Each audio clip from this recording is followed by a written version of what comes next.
Hello, everyone. Here with John Wesley Shipp. John, talk about looking back at the original Flash TV show. What did that mean as that was going on for you?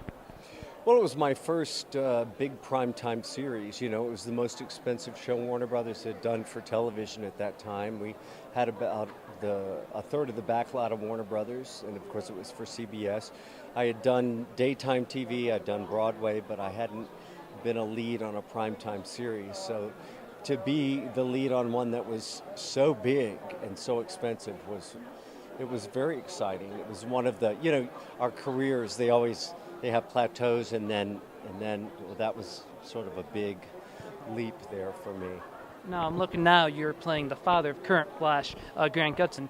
What's the TV show been like for you, again, to relive the world of DC and the Flash? Well, first of all, it was very surprising. First, I went back. Warner Brothers asked me to come back to Batman the Brave and the Bold to voice Professor Zoom. Yeah. And so I did that, and then I would never expected that I would be called back into the universe in quite such an integral way as I have been.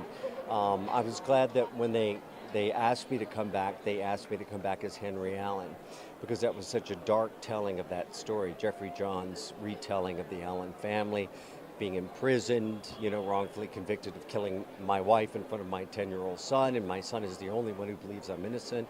That I knew that would give us a very special relationship to explore over the course of a couple seasons. And then the big surprise, of course, spoiler alert, is that as that was winding down, which I did expect, then I mutated into my own doppelganger as Jay Garrick, in the season 2 finale, which I did not see coming. And now we'll be exploring that going forward.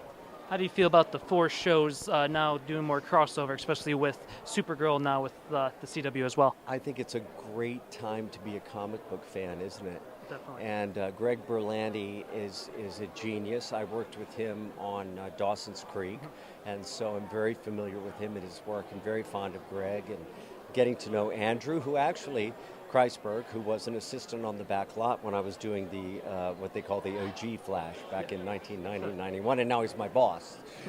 There's a lesson in there somewhere, But yeah, it's great, and I love their idea that all of the worlds overlap. I love that Supergirl has been brought in from my old network, CBS, and now we get this big sandbox that we all get to play in and see how that develops. And what's it like working with that cast? It seems like behind the scenes you guys have a great time. You guys have great chemistry on the screen. What's it like working with those guys?